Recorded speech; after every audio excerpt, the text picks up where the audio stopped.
Lesson number 23, Proverbs chapter 20. I'm quite amazed that it has taken 20 chapters for Solomon to really come down on the first topic in the first verse of this chapter. Wine and strong drink. You would think that wine and strong drink would have showed its ugly face earlier, but here it is way down in chapter 20. Wine is a mocker, strong drink a brawler, and whoever is intoxicated by it is not wise. Well, do we need to add any commentary to that? I think most of us are old enough to realize that, yeah, that's right. Wine just tends to make you ridiculous. When you see somebody just have too much wine, they just get ridiculous sometimes. And then the consumption of strong drink. Now that's whiskey, I guess. I guess it could be bourbon. I guess it could be scotch. Wait a minute, all that's whiskey, right?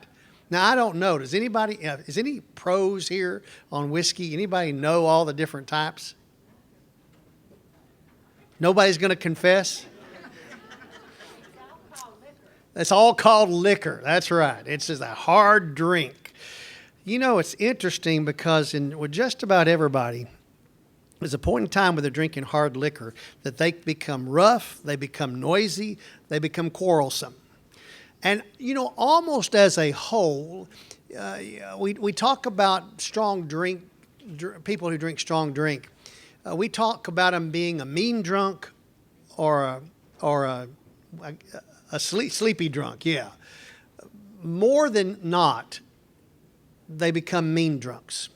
That's what happens to them. We can pretty much say that as a whole, not always, but pretty much as a whole. People who lose control of their faculties or behavior because of wine and strong drink are just fools. They just become fools. Verse 2, the terror of a king is like the growling of a lion. He who provokes him to anger forfeits his own life. We saw the same verse basically back in chapter 19, verse 12.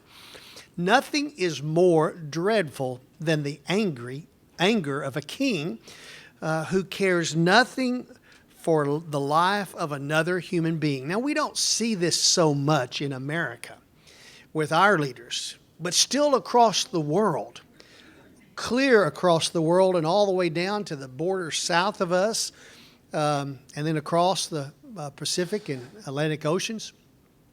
Leaders there really do not care for the human life that they rule over. They will send them into battle. They'll send them into danger.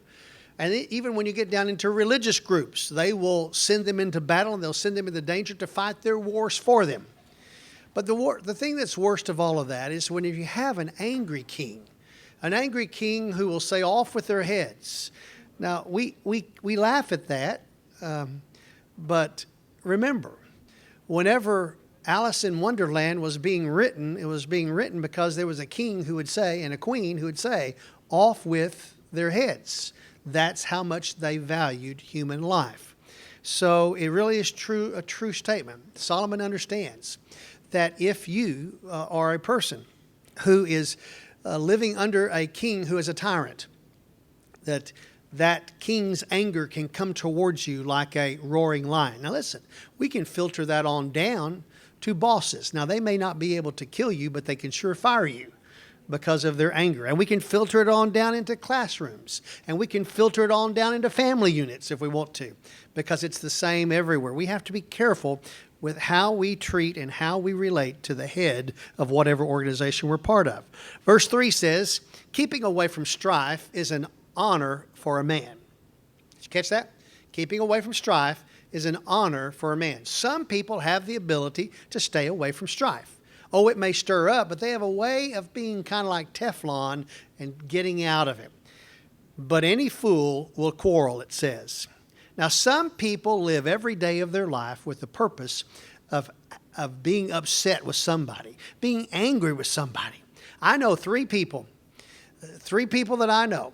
One I've met here at the church, two others from past life, one from high school, one from some other churches, and then one from this church. That I guarantee you they get up every day with the intent on making somebody's life miserable. I think they even try to make somebody's life miserable by the way they snore at night. It's just the way they are. They absolutely speak no sensible things to anyone. And you know what's interesting? It doesn't take you long when you meet a person like the three that I'm talking about that you realize this person has an anger problem. This person is angry at all people. This person finds no joy anywhere. This person brings havoc on everybody's life that they come in contact with. We know people like that. I know three that I know for sure that they live every day of their life like that. Two of them claim to be Christians. And I doubt, I should not judge. But they say, the Lord says through the Scripture, that we will know you by your fruits. The reality is the two that I know need an encounter with the Lord. And here's what's so sad. They are so religious in everything they do, but they're mean about it. Mean about it. You don't have to be around a person very long to know if he's a man of honor, simply by the way he handles himself, by the way he reacts to everything that happens around. He stays away from strife, in other words. What a good man that is. It's something that we should all strive to be, whether we're man or woman. We should strive to be a person who stays away from strife. Verse 4 says, the sluggard does not plow after the autumn, so he begs during the harvest and has nothing. You know, we always talk about getting out there in the winter and right after in January, February, and tilling up the ground and getting our crops in.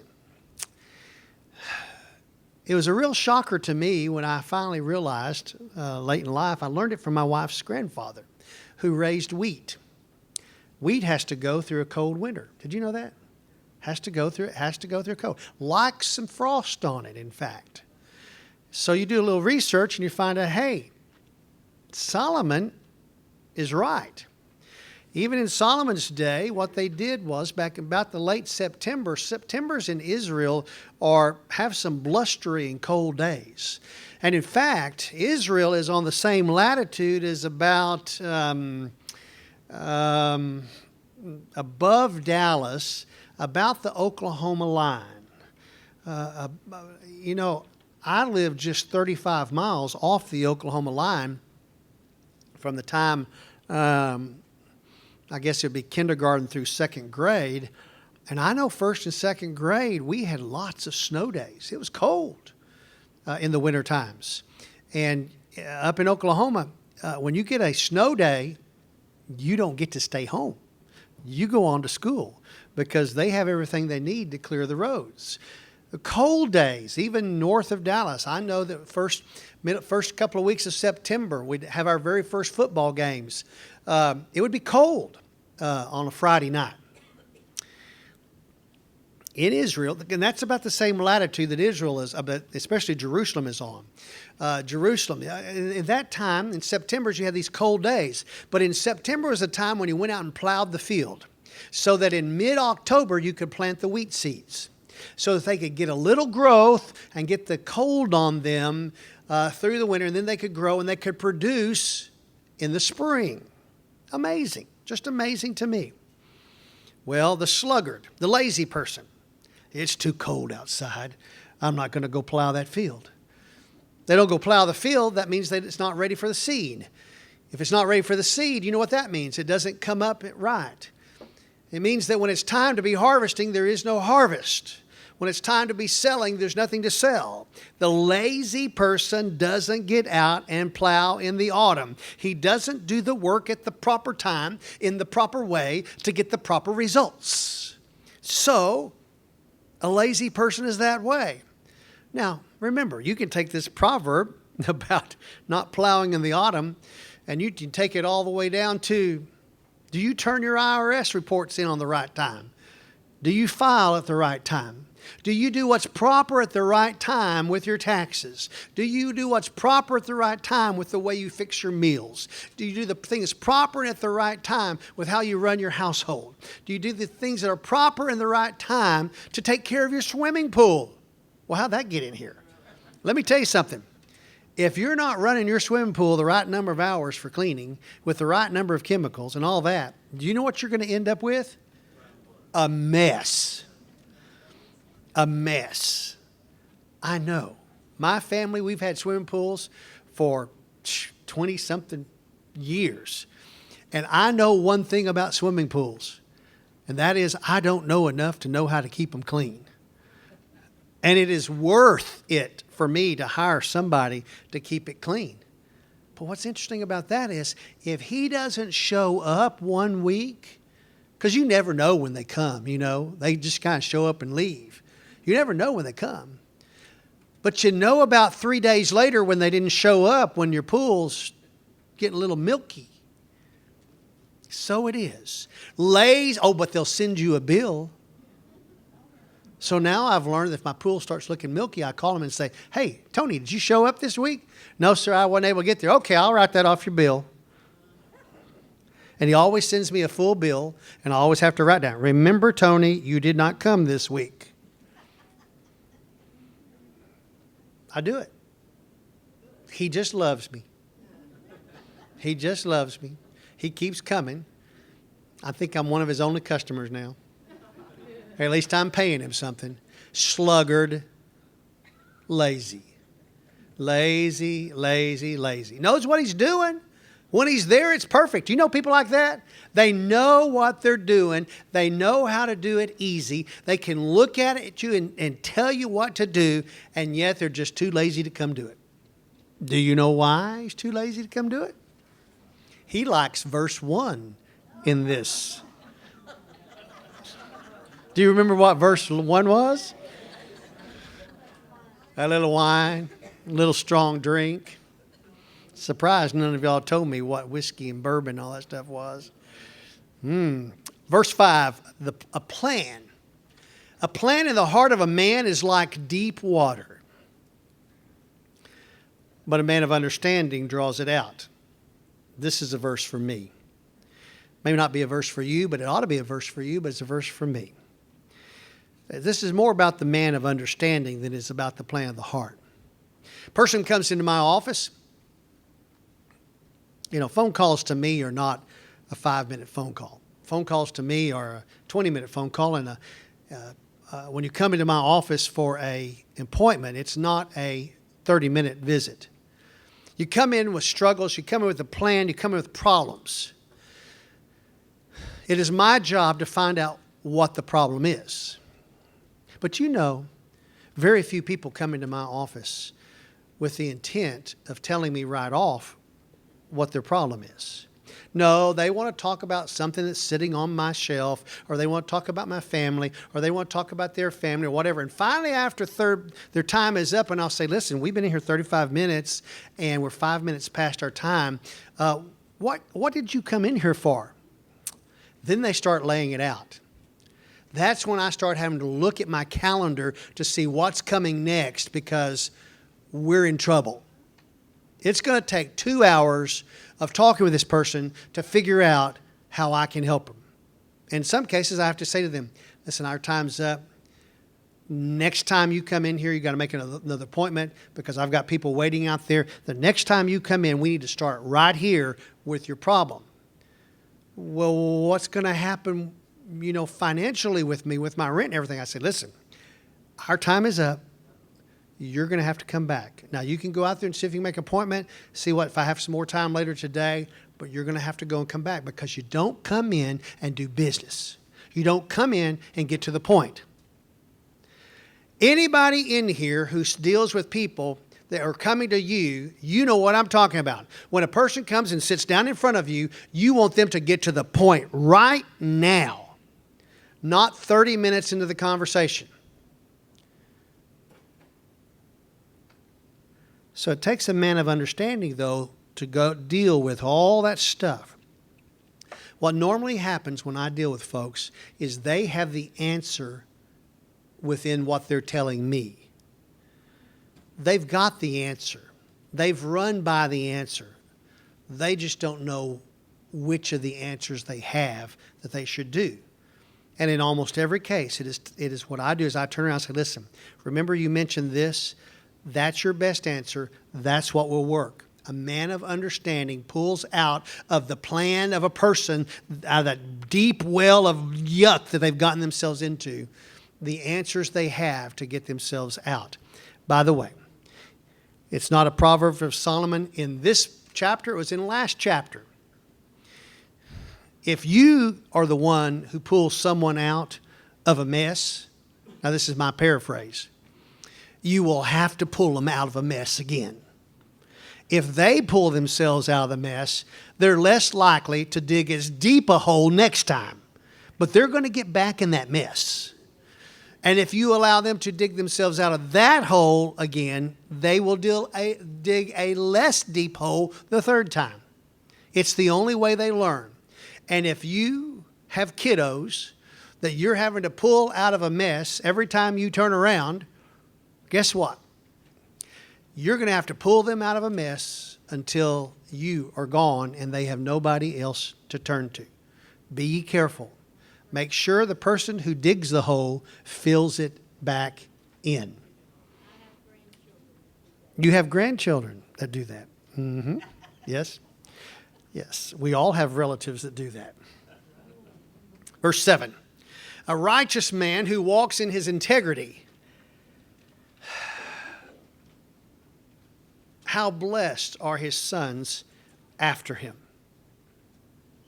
I paused on that on purpose because you need to understand a righteous man who walks in integrity has set the standard of what the community thinks about the sons before the sons are even old enough to walk. Oh, those boys.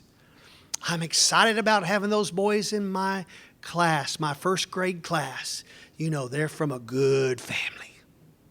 A good family because of the integrity of the father. They're from a good family. Oh, those boys may do some childish things along the way and to be expected. And they're still good boys.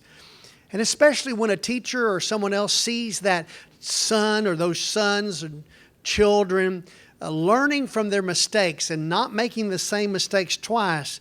Oh, those are good kids. They came from good stock. You've heard that. They've come from a good family because of the integrity of the father. But sooner or later, the integrity of those sons and the thinking about those sons will be determined by what those sons do. And no amount of integrity of the father can help them, because they will have to stand on their own feet when they become adults. But I will tell you this, Solomon is correct. A man of integrity gives his sons a head start. If your father loves verse number 1 in this chapter, he's an alcoholic and a drunk, then he did not give you the opportunity. I guess there's two ways of looking at that, a positive, a half glass half full and a glass half empty way. If your father was a drunk, there's only one way, and that's up for you. If your father was a man of integrity, then you're already up on the pedestal pretty high, so you can go either way. You can fall or you can rise. And all you have to do is just do what's right, and you'll just continue to rise. In one way, you have a head start. In another way, you don't. But Solomon is right. The blessed are the sons who follow after a man of integrity. A king who sits on his throne, verse 8, of justice disperses all evil with his eyes. Now think about that. The king looks around and he sees those who are coming to be witnesses. The king has the authority to throw you in jail or to let you go, and you're not even the one who's being accused of anything. I have had the opportunity to see people sitting in the audience area of a court be removed from the court by the judge for making too much noise, after giving warnings 2 or 3 times.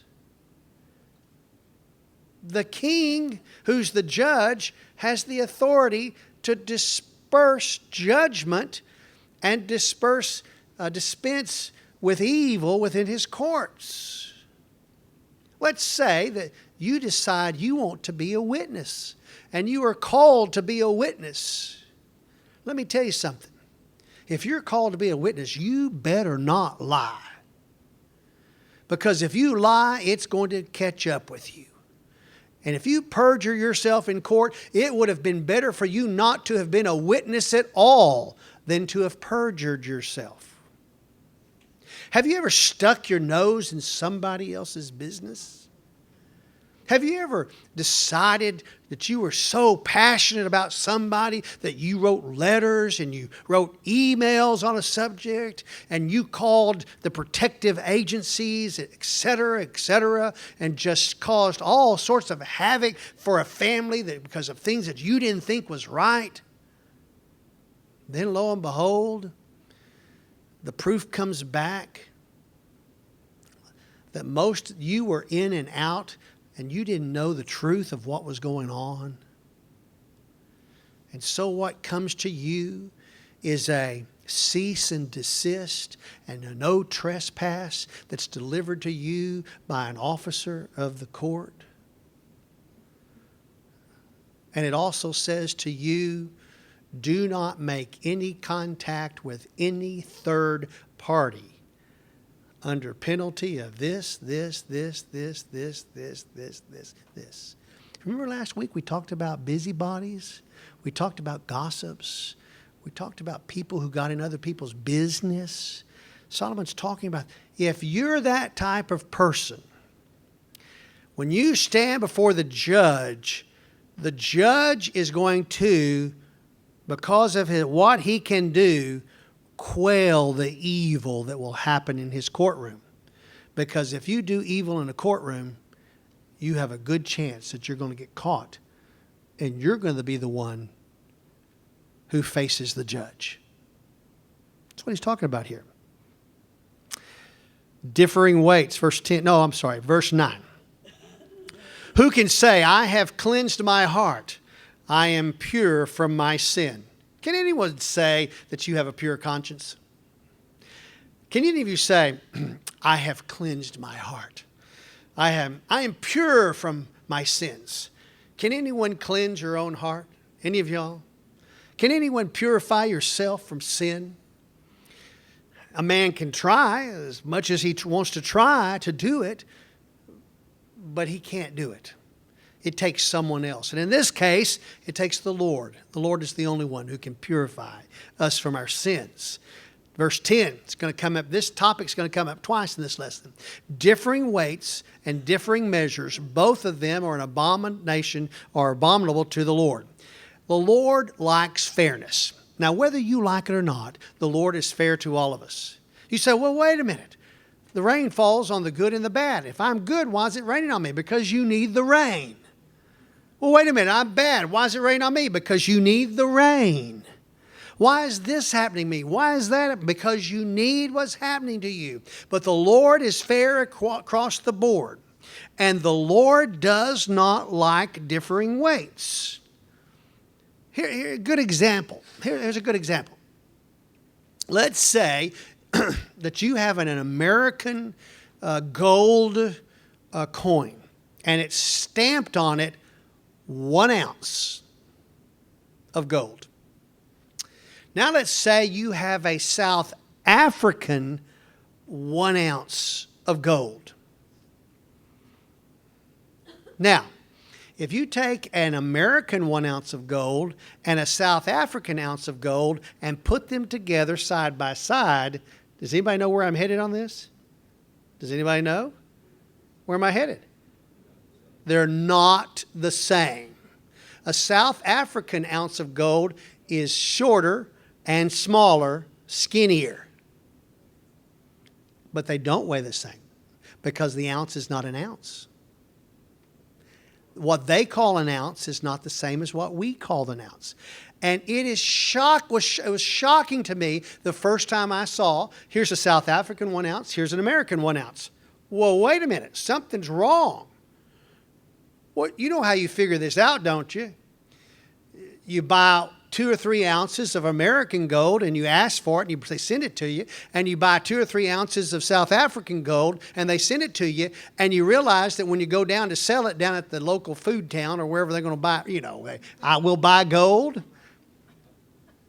The South African that you paid just as much for is not the same weight of gold in American.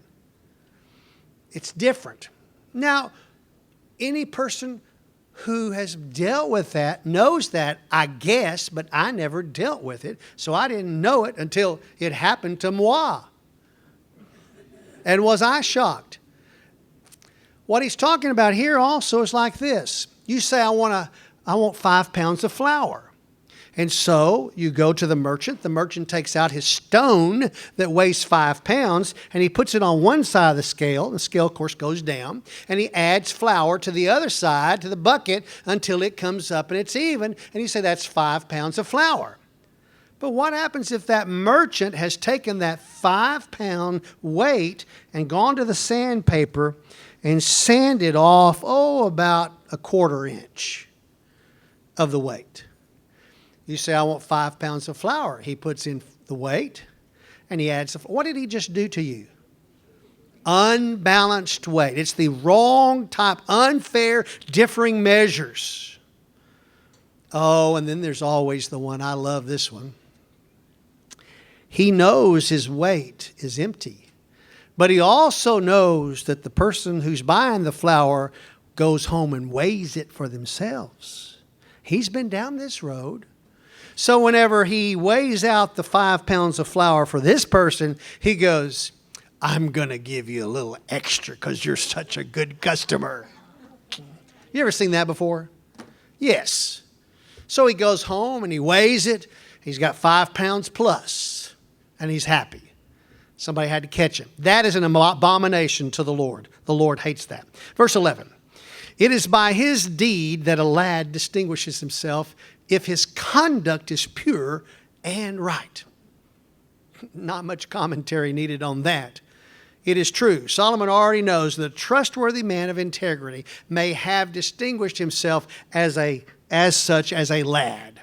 Listen, if you have a reputation of being a rascal growing up and through your 20s, when you get to 30 and you want to be a trustworthy and respected person, you're probably going to have to move someplace where nobody knows you. You're probably to start all over again because you're already set. People already think about you the way that they're going to think about you. And if you are a lad of integrity among all the lads, then the people are going to think about you like that. And here's what's interesting. If you're a lad that has distinguished himself far above all the other lads and you're 30 or 40 years old and you do something wrong, do you know what happens real quickly to people like that? They seem to fall harder and faster, especially if they do something really wrong. Oh, there's the little things that they can do, people overlook. But if you do something really wrong, it's not good. Your integrity. And then, if you're a rascal growing up, and you're a rascal at age 40 and you do something wrong, people go, that's just him. He's just being a rascal. Until he does something that, of course, the courts have to deal with. Verse 12, the hearing ear and the seeing eye, the Lord has made them both. Listen, this is not just about the Lord's, our eyes and our ears. This is more than that. The Lord has made them for a purpose.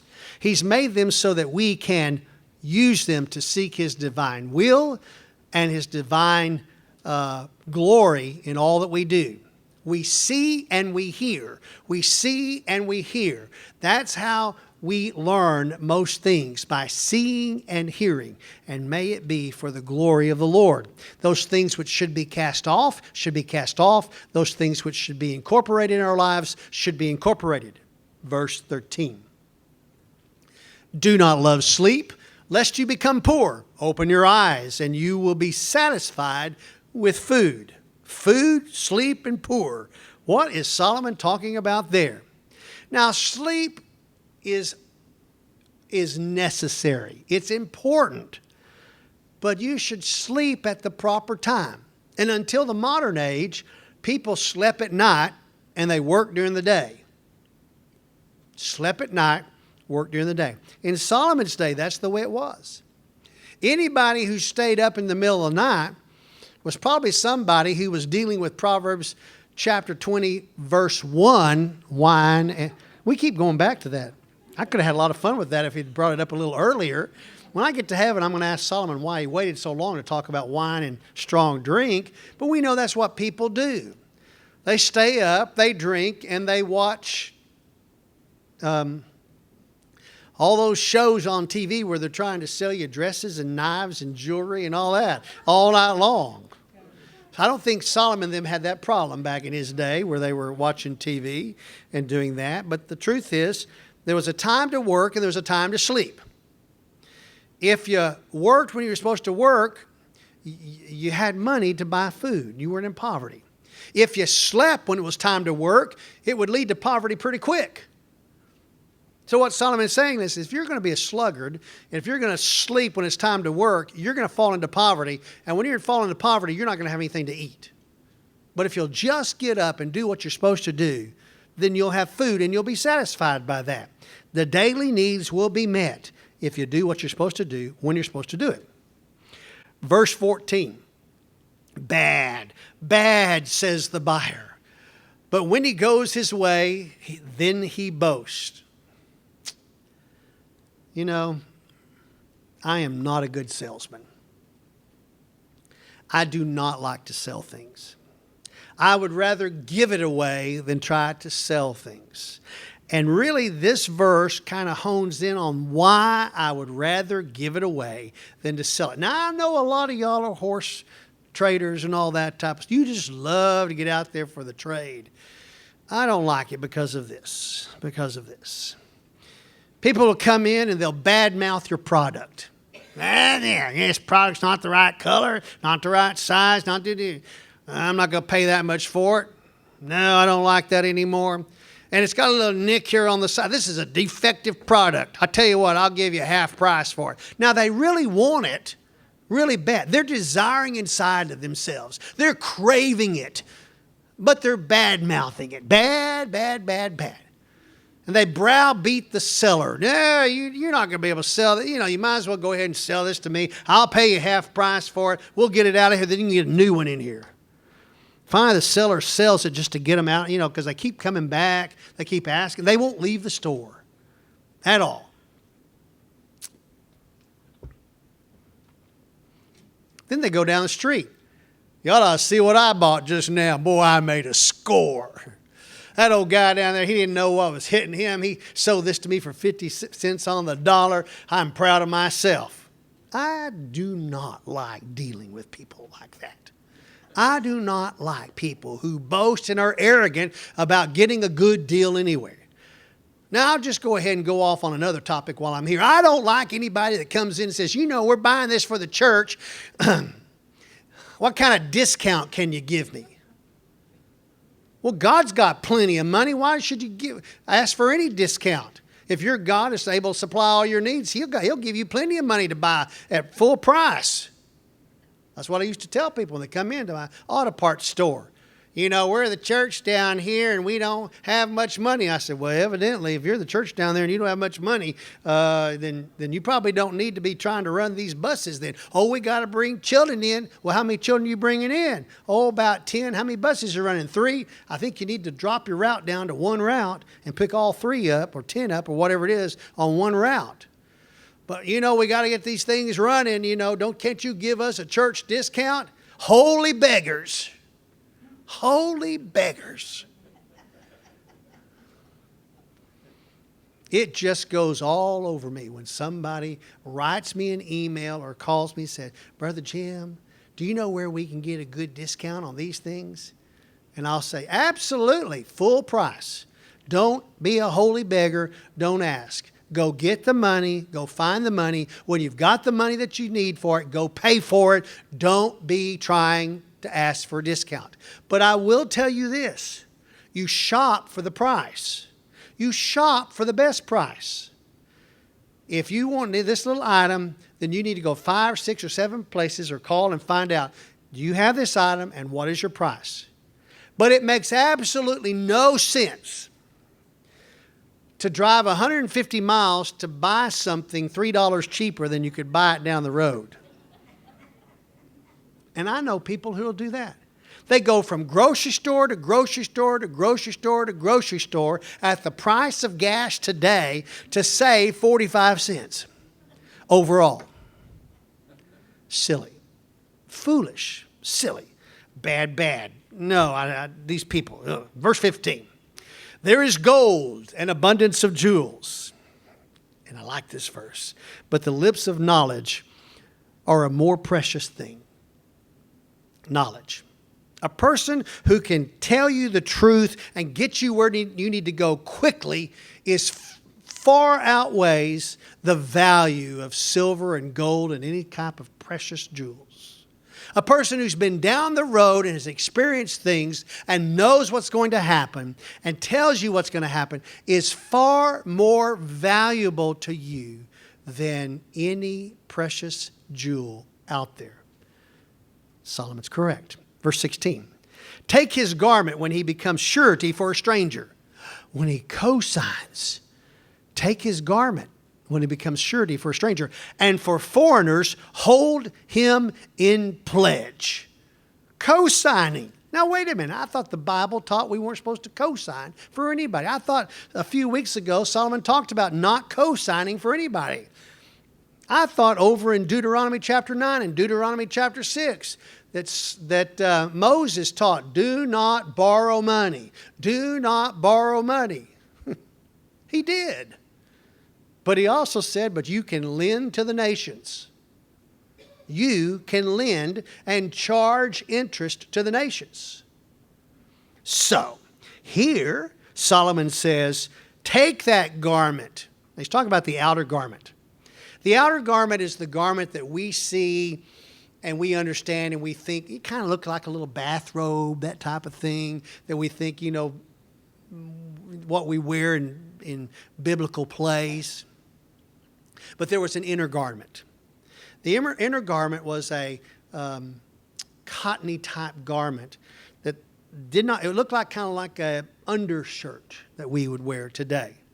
Not sleeves in it because they didn't have that capability, but it went over to catch the perspiration and went down to about the waist. Okay, not all the way down. Remember, we talked about this whenever we talked about in Isaiah, where Isaiah took off his garments and his bottom side and front side and everything else showed to the people because all he was wearing was that inner garment.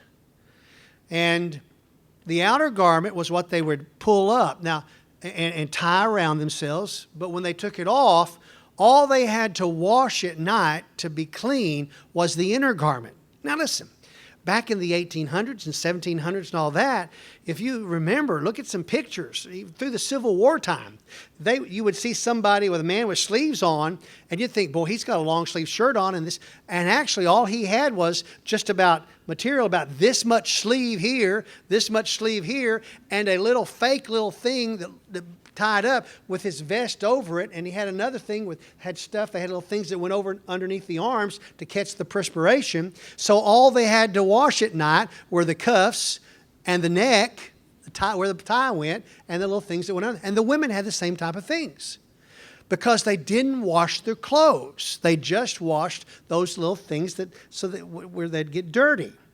So Solomon is saying here, you take that outer garment. Do you realize what you'd look like if all you had was just a cuff here and a cuff here and this little thing around your neck with a tie tied onto it, bow tie, and things hanging underneath your arms to keep you from perspiring on nothing because you're wearing nothing else?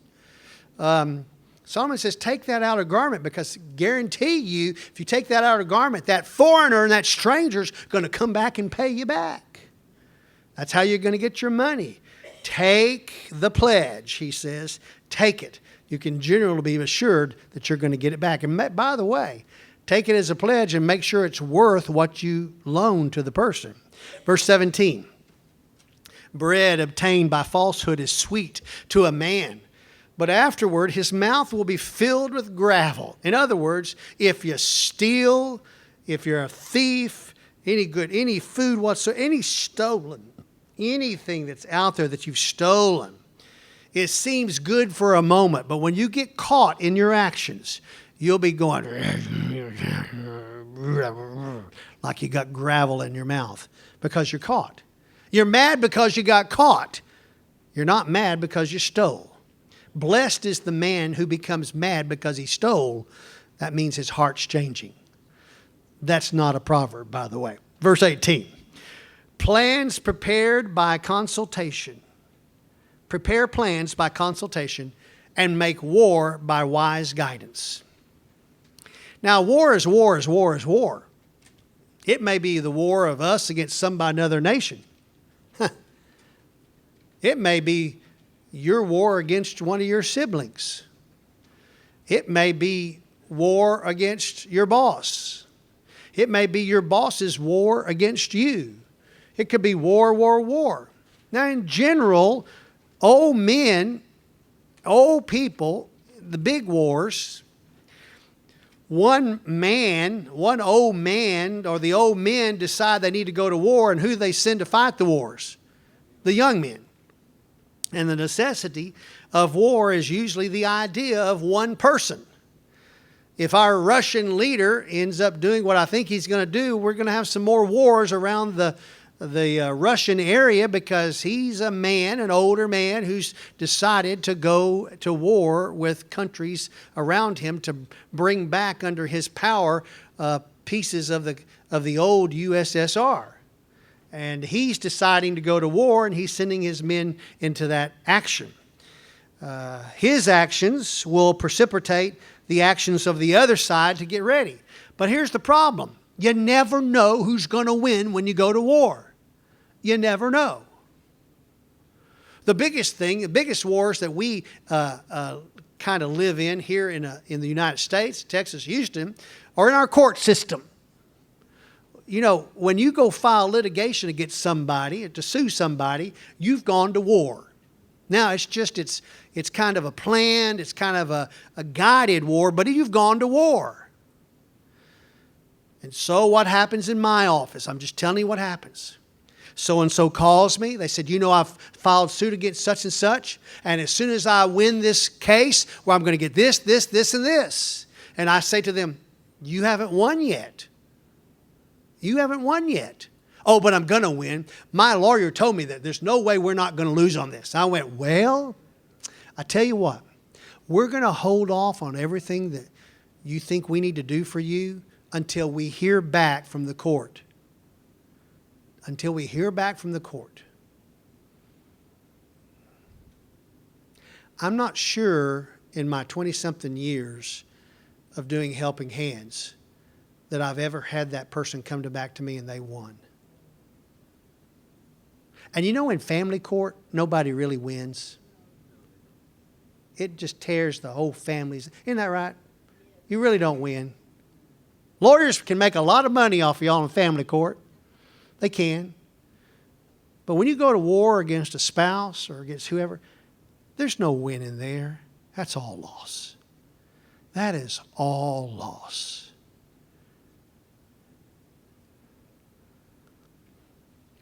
If you decide to go to war, you better have good counsel. And if you decide to sue somebody, you better have good counsel. Because you don't know where you're going to end up. And I will tell you this. If you decide to sue somebody, you better find some lawyer that's had a good track record of suing with that type of intent. And I'll also tell you this. If that lawyer tells you don't have a chance, don't go find another lawyer. If you've got the best out there, don't go find you a lawyer who will just take the case. Because if the lawyer says you're probably not going to win, then you're probably not going to win. I've learned that. It's taken a while, but I've learned it. Might have been slow, might have been born at night, but it wasn't last night, but it took a while. Verse 19. He who goes about as a slanderer reveals secret, therefore do not associate with a gossip. Listen, a slanderer is usually a gossip, and a gossip is usually a slanderer. And if a person is foolish enough to share something very private with a slanderer, gossip, you can be assured that within just a short period of time, your secret is going to be known by a whole bunch of folks. The person who is wise will not associate with gossips. How do you know a gossip? Because they're always talking about other people badly. They're always telling stuff they shouldn't be telling. And by the way, just as an added extra, I don't know why Solomon didn't put this in, because he was a pretty smart guy. But he should have put this in somewhere, but he doesn't. If they're talking about other people when they're talking to you, guess who they're talking about when they're not with you? You. Verse 20. He who curses his father and his mother, his lamp will go out in time of darkness. The fifth commandment of the 10 Commandments reveals the proper attitude that we should have, or that a child should have towards your parents. You should bring those parents honor. Now, if your father and your mother are druggies and drunks, your responsibility is to still act and bring honor to them. If your parents, your mom and dad, are the most respectable people in the entire world, you are to do the same thing, to bring honor to them. You are not to bring dishonor to them. So let's say they are the scum of the earth. Let's say that they are the dirtiest and filthiest of the earth, your mom and your dad. Let's say that the only reason why their head is not in the gutter is because it's laying up on the curb, as my mother used to say. Their mind's in the gutter, in other words. It's up on the curb, but the rest of the body's in the gutter. You still, as that child, should not bring dishonor to your parents. You should be a child that is distinguishing themselves as a person of honor, and that brings honor to your parents. If you bring dishonor to your parents according to the fifth commandment, the penalty is death. And in Solomon's day, the lamp going out was the way they said a person had been executed, that his lamp had been snuffed out.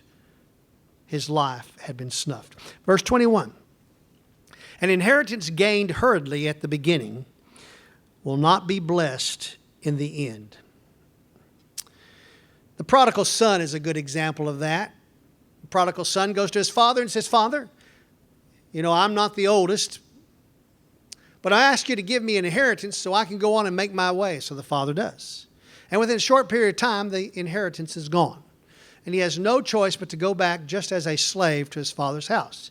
Now, in that case, the situation was a little different in that the father welcomed him with open arms and brought him back into the family as if nothing had happened. And the reality is any parent can give anything they want to give to their kids before they die. It's not inheritance, it's a gift.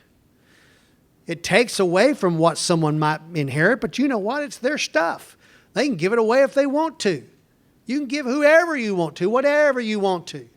The big thing I always hear in my office is, I was always the good child and I never borrowed any money from parents and didn't pay them back like my sister did. My sister borrowed and we're figuring up it's around $400,000. And so, we're going to probate this will and I'm the executive of this will and I'm just going to take that out and I'm going, whoa, you better go get you some legal counsel on that.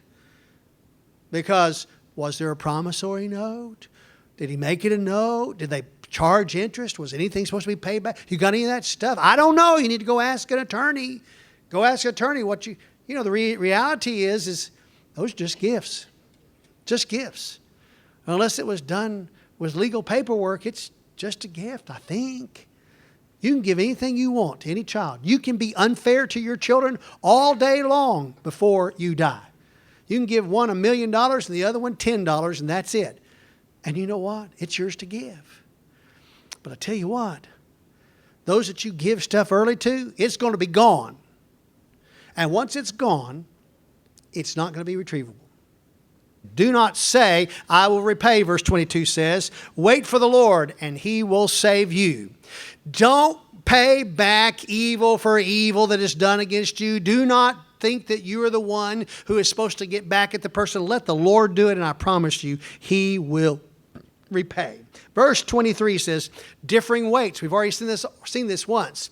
Different weights are an abomination to the Lord, and a false scale is not good. You got it. You understand it. I made the example. incorrect weights and balances are an abomination to the Lord. He hates them. Verse 24, man's steps are ordained by the Lord. How then can man understand his ways? You need to understand, every person that is alive, every person that has been born, every person that has been conceived has been ordained by the Lord to be a person. From the day of creation, they were ordained to be have a name and be born and die and the length of life. Everyone. It's all been ordained by the Lord. Now the question is, how can man understand his way? We don't always understand the direction that the Lord is taking us. We do not always understand. Listen, the day you stood at the altar and married your sweetie, you had no idea what 15 years later is going to be like, nor 2 years later, or 60 years later. There was no guarantee when you stood at the altar that you would be together the next day or 100 years from now. There was no guarantee. There was no guarantee when that man that you fell in love with who had such promise wouldn't become a pauper all his life. There was no guarantee that that nerd that you married, thinking that they would never amount to anything, wouldn't become a multimillionaire. You never know. Silly love, how silly love it is. We don't know. We don't understand the ways. But I'll tell you this, the man who ignores the Lord will wander far from the important decisions of life. And the most important decision of life that he wanders from is to walk in the will of the Lord. If our couples getting married would just promise to walk in the will of the Lord, it would sure make their marriage and their lives much easier. Verse 25, it is a snare for a man to say rashly, it is holy, and after the vows to make inquiry. It's holy. Praise the Lord for this. Praise the Lord for that. It's your decision. You've come up with it. And then you've said, this has got to be holy. It's got to be what the God wants because I finally got it done. I got it done. And then you say, God, you're going to bless this, aren't you? Your works, you're asking the Lord to rubber stamp as good. And that doesn't mean that it is good. Verse 26, a wise man winnows the wicked and drives the threshing wheel over them. That's just interesting because this is backwards of the way it happens. If you go out to gather wheat, you go chop the sheaves of wheat, you bring them in, you lay them on a flat surface, and you take this metal wheel back in Solomon's day that had these little pieces of metal and sharp and glass objects on them, and they'd roll it across the wheat, which would cut everything up, making it into seed, grain, and wheat, and chaff all together. And then you took this thing that looked like a rake, the kind of rakes that have the big old fan on them, a fan rake, and you'd pick it up and then throw it up, and the wind would blow the chaff off and the seed would come down. So you would thresh and then you would winnow. Winnow is getting just the seed by blowing the chaff away. That's not the way the Lord operates, Solomon says, and it is not.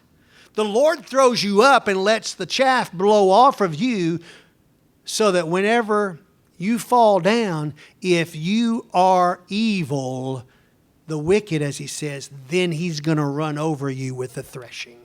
It's totally opposite from the way that the wheat is done. Verse 27, the spirit of man is the lamp of the Lord, searching all the innermost parts of his being. In this case, the Spirit of the Lord enlightens the man by searching out and exposing the inner thoughts of the man's soul. Both good and evil resides inside of us. Do you know that? Yeah, that old sinful nature. You're saved by the grace of God, but sometimes you act like you were never saved at all by some of the things you think. Now, what the important thing of that is how you handle it when you're saved. Do you dismiss it and get it out of your mind and go on down the road? Doesn't mean you're going to stop thinking about it, but are you going to act on it? And hopefully not. Verse 28, loyalty and truth preserve the king, and he upholds his throne by righteousness. Good and godly kings are usually respected and established by the people. And as such, the people in the kingdom will live and reflect what the good and godly king does. So too, good parents who are well established and respected by their kids will live out the same respect and honor that the parents have demonstrated. So it is in a business. If you have a tyrant as an employer, so too the people, the employees are all shell-shocked. Always whenever the boss hollers, and we got to do this. Or if you're a good and godly boss, when you say, I need this, they're going, yes, sir, we'll get that as quickly as we can. Here we go. Here you are, sir. One way, it's their attitude, it's their heart. It's the difference. Loyalty and truth preserves the king. 29, the glory of young men is their strength, and the honor of old men is their gray hair. Rarely do you ever see a young man who tries to expound on his wisdom. Oh, they'll do it. You know, all young men think they know it all. And they have all the answers to all the world's problems. I know I did personally. I know that those years in 1974, 75, 76, when I didn't have a dime to my name, I'd have to find a quarter on the street to go in to the kettle to drink a cup of coffee. And they would always have ketchup on the table and crackers in the kettle, and I would order for a nickel. I would order a cup of hot water, and I'd fill the cup of hot water with ketchup, Heinz, 57 different kinds of stuff, and then put crackers in, and that was my meal. I knew how to do that, okay? But you sat down, and I sat there and drank coffee all day long for, I think, 15 cents or something like that, and lo and behold, I knew the answer to everything. I did. I was the smartest person you've ever met in your life. I was so stupid. And then I started learning stuff.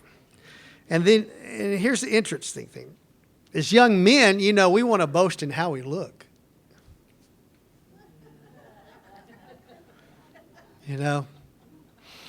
But back in the 70s, we couldn't hardly do that because it would mess up our hair that would spray down because, you know, it was down to here. So we had it all just set just perfect, you know, but we still think about our looks. And old men, you know, you don't see old men who are trying to flaunt their appearance to anybody. Or their physical traits. Usually they're trying to focus on the things they've learned, and you know the gray hair shows that they've learned. Some of y'all have learned a whole bunch. I can tell you all that much. I'm trying to catch up with y'all. You know, I only have this little patch of gray right here. I'm gonna be caught up with y'all one of these days, like in 300 years. But I'll be caught up with your wisdom.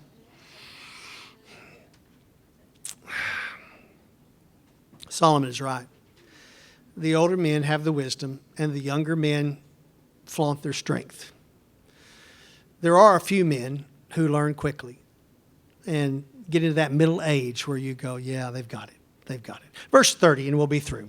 Stripes that wound scour away evil, and strokes reach the innermost parts. Now, these stripes, we're talking about stripes.